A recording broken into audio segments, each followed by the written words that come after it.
My dear brother and sister, बताइए आप लोग कैसे हैं। आई होप कि आप लोग अच्छे होंगे।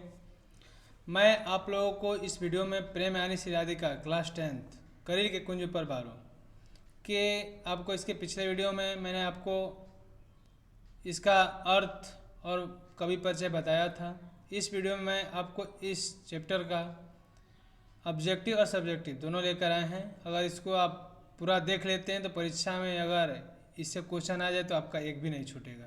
ठीक है, चलिए हम लोग पहला क्वेश्चन देखते हैं। देखिए, पहले ही आपको बताए हैं कि प्रेम एंड सिराधिका करील के कुंज पर बारो, ये जो है छंद है। इस चैप्टर में आपको दो छंद है, एक सोठा छंद, एक सवैया छंद। ठीक है, आपको पिछले वीडियो में बताए हैं, देख लीजिएगा जो नहीं देखे होंगे। आपको प्ले लिस्ट में बता दें कि गुरु नानक जी का प्रेम यानी सिराधिका, मेरे बिना तुम प्रभु, तीनों आपको कविता डाल दिए हैं प्ले लिस्ट में। जो नहीं देखे होंगे जाकर देख लीजिएगा। क्वेश्चन आंसर और भावार्थ दोनों साथ में डाल दिए हैं प्ले लिस्ट में, मेरा देखिएगा तो उसमें आपको मिलेगा। देखिए, पहला क्वेश्चन है, रसखान किस काल के कवि हैं। तो अगर क्वेश्चन आपका पेपर में आ जाता है कि रसखान किस काल के कवि हैं, तो ऑप्शन खोज के मारिएगा भक्ति का। ठीक ना। दूसरा क्वेश्चन है कि रसखान को दीक्षा दी थी, मैंने किसने दी थी। देखिए, यह पूछ देता है कभी कभी रसखान के गुरु कौन है, रसखान को किसने दीक्षा दी थी। तो आंसर मारिएगा गोस्वामी विठलनाथ। ठीक ना। तीसरा क्वेश्चन है, मालिन माली किसे कहा गया है। इस कविता में रसखान जी मालिन और मालिन किसे कहा है, चाहे किसे कहा गया क्वेश्चन आता है, तो आंसर होगा राधा कृष्ण। ठीक, देखिए, रसखान ने कृष्ण लीला मैंने श्री कृष्ण का लीला गान किस छंद में किया है, तो याद रखिएगा सवैया छंद।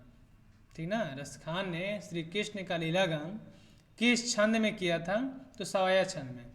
ठीक है। हाँ, इस पाठ में पांचवा क्वेश्चन है, इस पाठ में चित्तचोर किसे कहा गया है। मन को चुराने वाले को चित्तचोर बोलते हैं। इस पाठ में चित्तचोर किसे कहा गया है, तो श्री कृष्ण को। ठीक ना। छठवां क्वेश्चन है, प्रेम वरण का अर्थ क्या होगा। प्रेम वरण का अर्थ क्या होगा, प्रेम के रंग। ठीक ना, प्रेम के रंग होगा। सातवां क्वेश्चन है, करील के कुंजन ऊपर वारों के अंतर्गत कितने संकलित हैं। ठीक ना। करील के कुंजन वारों के अंतर्गत कितने संकलित हैं, माने छंद पूछता है। अब क्वेश्चन मिस्टेक हो गया है। करील के कुंजन ऊपर बारों के अंतर्गत कितने छंद संकलित हैं। ठीक ना, तो एक है। ठीक ना। दान लीला में कितने छंद संकलित हैं, दान लीला में कितने छंद संकलित हैं, तो इसको याद रखिएगा। कभी कभी क्वेश्चन आया है, क्वेश्चन नंबर 8 कि दान लीला में कितने छंद संकलित हैं, तो 11। ऑप्शन खोज के मारिएगा 11। ये देखिए, एक तो व्याकरण डाल दिए इसी में ग्रामर कि माली मालिन कौन सा समास है, द्वंद्व समास है। कौन समास है, द्वंद्व समास है। क्वेश्चन नंबर 10, डॉक्टर विजेंद्र के अनुसार रसखान की मृत्यु कब हुई। ठीक ना। इनका बताएं आपको पहले उस वीडियो में भी कि इनका जो होता है जन्म मरण क्लियर पता नहीं है, कुछ विद्वानों के द्वारा बताया गया, आपको उस वीडियो में बताए हैं। डॉक्टर विजेंद्र के अनुसार रसखान की मृत्यु कब हुई, तो 1618 ईस्वी में। क्वेश्चन ऐसे देगा, मृत्यु नहीं पूछेगा, ऐसे पूछेगा कि डॉक्टर विजेंद्र के अनुसार रसखान की मृत्यु कब हुई, तो 1618 ईस्वी में। देखिए क्वेश्चन नंबर 11, किसने कहा था इन मुसलमान हरिजन पे कोटि हिंदू वारी, माने तो भारतेंदु हरिश्चंद्र ने। आपको बताए हैं कविता में कि इनकी जो रचना है, छंद है, श्री कृष्ण की बहुत बखान किए हैं। इनको देखकर भारतेंदु हरिश्चंद्र ने बोले हैं कि अगर ये जितना भक्ति किए हैं इस पर, मुसलमान होके भी, रसखान जी मुसलमान है ना, मुसलमान होके भी इतना भक्ति किए हैं, इतना करोड़ों हिंदू मिल जाएंगे तब पर भी इनका बराबरी नहीं कर पाएंगे। ठीक ना। तो ये बात किसने बोला, तो भारतेंदु हरिश्चंद्र ने। 252 वैष्णव की वार्ता के आधार पर रसखान का जन्म कहाँ हुआ था, तो दिल्ली में। क्वेश्चन ऐसा आता है कि 252 वैष्णव की वार्ता के आधार पर रसखान का जन्म कहाँ हुआ था, दिल्ली में। और देखिए ये वीआईपी क्वेश्चन लास्ट में, रसखान कैसे प्रेमी थे। रसखान कैसे प्रेमी थे, तो रसिक प्रेमी थे। ठीक ना, रसिक प्रेमी थे, रोमांटिक लोग बोलते हैं। अब देखिए ऑब्जेक्टिव इतना हो गया 12-13 ठो। ठीक ना। अब देखते हैं देखिए यहाँ पर क्वेश्चन नंबर 13 है, ठीक ना, क्वेश्चन नंबर 13 है, ठीक। रसखान कैसे प्रेमी थे? तो रसिक प्रेमी। अब देखिए क्वेश्चन पहला है, ये बार बार क्वेश्चन आता है यही कि कवि ने माली मालिन किन्हें कहा और क्यों कहा है। इसको याद रखिएगा, कवि ने माली मालिन किन्हें कहा और क्यों कहा है। तो अगर एग्जाम में आता है पेपर में आपका तो ऐसे लिखिएगा, कवि ने माली मालिन कृष्ण और राधा को कहा है क्योंकि कवि राधा कृष्ण के प्रेम युगल, युगल मैंने जोड़ा होता है, ठीक ना, राधा कृष्ण के प्रेम युगल को प्रेम भरे आंखों से देखा है। कैसे देखा? प्रेम भरे आंखों। देखे बोलते हैं ना कि नज़र का इलाज है नज़रिया का नहीं, और जैसे आप किसी को जैसे नज़र से देखिएगा वैसे आपको दिखाई देता है, ठीक ना।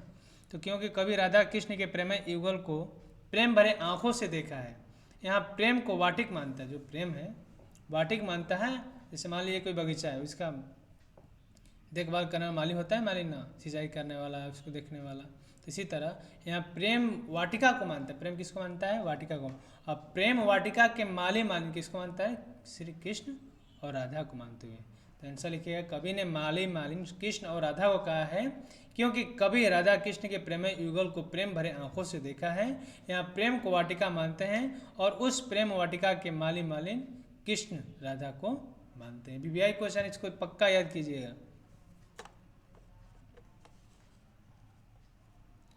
देखिए दूसरा क्वेश्चन है, कवि स्वयं को बेमन का क्यों कहा है? माने बिना मन का क्यों अपने आप को किया कहा है, सॉरी, कवि स्वयं को बेमन का क्यों कहा है?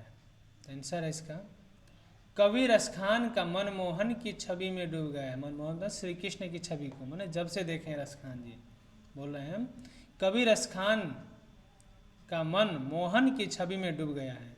उस नंद के चेहरे कक रूप रसखान के मणि यानी चित हर लिया, इसलिए कवि बिना मन यानी बेमन हो गया। बोले कि कवि जब से हम मैंने मोहन मैंने श्री कृष्ण को देखे हैं तो जब से इनका क्या हो गया, मन को लग रहा है जैसे हर लिए हैं, इसलिए कवि बिना मन या बेमन हो गया है। तो ये तीसरा क्वेश्चन है, ये भी ठीक ही ठाक क्वेश्चन है। कृष्ण को चोर क्यों कहा है? कवि का अभिप्राय स्पष्ट, माने कवि द्वारा, ठीक है ना, कवि द्वारा कृष्ण को चोर क्यों कहा गया है। देखिए कवि क्या बोले हैं, कवि कृष्ण और राधा के प्रेम में मन मुग्ध हो गया है, माने उनके प्रेम को देखकर मुग्ध लोभित हो गए हैं। उनकी मनमोहक की छवि को देखकर, उनकी मनमोहक छवि को देखकर मन पूरी तरह उन्हीं को आकर्षित हो गया। जब से मैंने राधा कृष्ण को देखे हैं, मन रसखान जी का उन्हीं और आकर्षित हो गया है। इसलिए इन्हें लगता है कि मेरे मन को कृष्ण ने चुरा लिया। जब ले देखे हैं रसखान जी कृष्ण जी को, तब से लग रहा है कि उनकी ओर आकर्षित हो गया है, और लग रहा है इनको कि मेरा मन को कौन चुरा लिया है? श्री कृष्ण। तो इन्हें लगता है कि मेरे मन को कृष्ण ने चुरा लिया, इसीलिए चोर कह रहे हैं। देखिए चौथा क्वेश्चन है, सवैया में कवि की कैसी आकांक्षा प्रकट होती है? अपने शब्दों में भावार्थ स्पष्ट करें। जैसे देख पहला आपको बताए थे कि दो ठो इसमें छंद है, एक सोठा छंद एक सवैया छंद। पहला जो पंक्ति है सोठा छंद है, दूसरा सवैया छंद है, ठीक ना। तो सवैया छंद बताना है। तो रचित रसखान सवैया में ब्रजभूमि के प्रति, वृंदावन ब्रजभूमि, रचित रसखान सवैया में ब्रजभूमि के प्रति उनका हार्दिक प्रेम प्रकट होता है। सवैया में उन्होंने कहा है कि अगर मुझे कृष्ण जी की कंबल और लाठी मिल जाए तो तीनों लोग का सुख त्याग कर दूंगा, और नंद बाबा की गाय चराने के बाद 8 होशी 9 निधि का सुख त्याग कर दूंगा। ब्रजभूमि में कहीं भी रहने, जैसे सरोवर कंटीला झाड़ियाँ मिल जाए।